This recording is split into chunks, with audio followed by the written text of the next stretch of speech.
My name is Matthew Carpenter-Arevalo. I'm a manager on the AdSense Online team, and I specialize in helping publishers analyze their data to understand how AdSense is performing on their site. eCPM is the effective cost per 1,000 impressions, and basically what it refers to is the amount of revenue you earn from AdSense for every 1,000 impressions that you show on your site.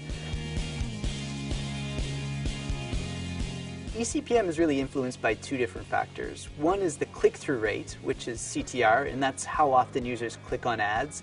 And the other is CPC, which is cost per click, and that refers to how much an advertiser is willing to pay for any given click. Of these two, CTR is really something that publishers can influence because the more prominent position you give your ads, the more likely you are to generate a click, which means you will earn revenue from that click.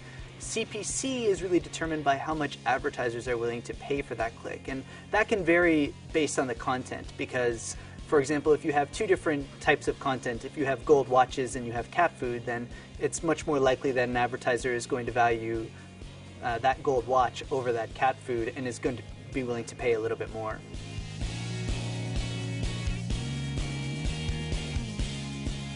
eCPM is likely to be impacted by traffic because when you're comparing your eCPM from today with your eCPM from 2 years from now, you're really not comparing the same thing because the makeup of your traffic is going to be different between those two periods of time. I've seen cases where, for example, a website has seen a lot of growth, and a lot of that growth has come from international traffic, and that international traffic might not monetize as well as domestic North America traffic. So let me give you an example.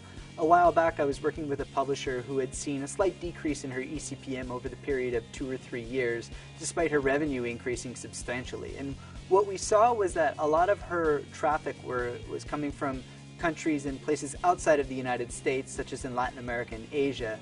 And generally, cost per click is driven by what the purchasing power is of the user in any given country. So in countries in Latin America and Asia, the CPC tends to be slightly lower than in North America. So as a result, even though she was making more revenue, her eCPM had dropped slightly, but that was basically just because of the makeup of her traffic.